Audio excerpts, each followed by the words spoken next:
Yan ang pag-aakala ni Lisa Marcos na lahat ng Pilipino ay luluhod sa kanya para magkaroon ng posisyon.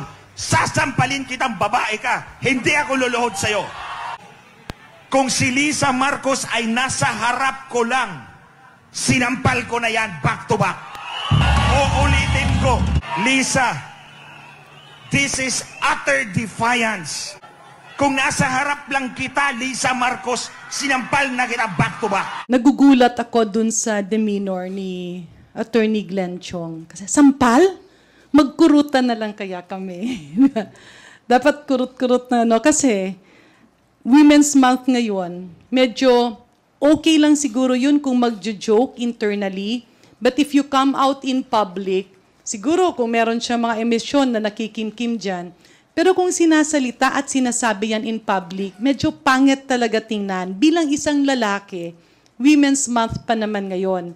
Kasi, nung pinalaki ako ng aking mga magulang, ang pagkaintindi ko, tayong mga Pilipino, tinuturuan tayo na habang tayo'y lumalaki, andun pa rin yung respeto. There are many ways to express your anger kung meron kang galit. Pero, pag sinabi mo kasing magsampalan, pabalik-balik ng sampalan, yung pinapakita mong demeanor sa mga kabataang Pilipino ay hindi maganda. Parang sinasabi mo na tuloy sa mga bata, okay, natural lang na manampal ka. No? May rason man or wala mang rason.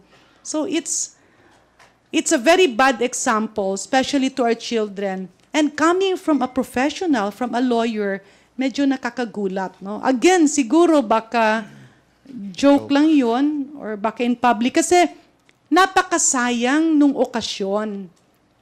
Bilang isang dating mambabatas, bilang isang abogado, andun ka sa isang okasyon, it's good to take advantage to campaign of your advocacies. Kung merong criticism sa gobyerno, pwedeng i-lay down na ito ang mga bagay na hindi siya sang-ayon.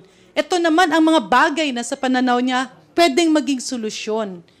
Pero kung parang ang usapan ay parang mga sampalan, it brings down the dignity of women, whether it's the first lady or not, babae yun eh.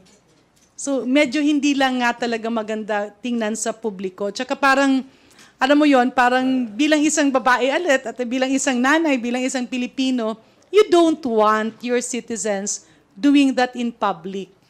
Lalo na kaming mga taga Region 8, kasi kasama ko rin yan si Glenn nung before. Parang, we are a happy people. It's very okay, we're a democratic country, to criticize. Pero dapat i-lay down mo yung basihan, ito yung ayaw mo, ito yung mali, ito yung ganun.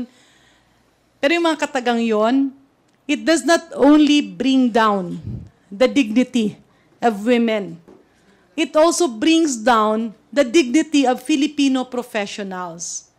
Kasi hindi ka nandoon bilang isang tao lamang, andoon ka bilang isang former official, and you are there as a lawyer.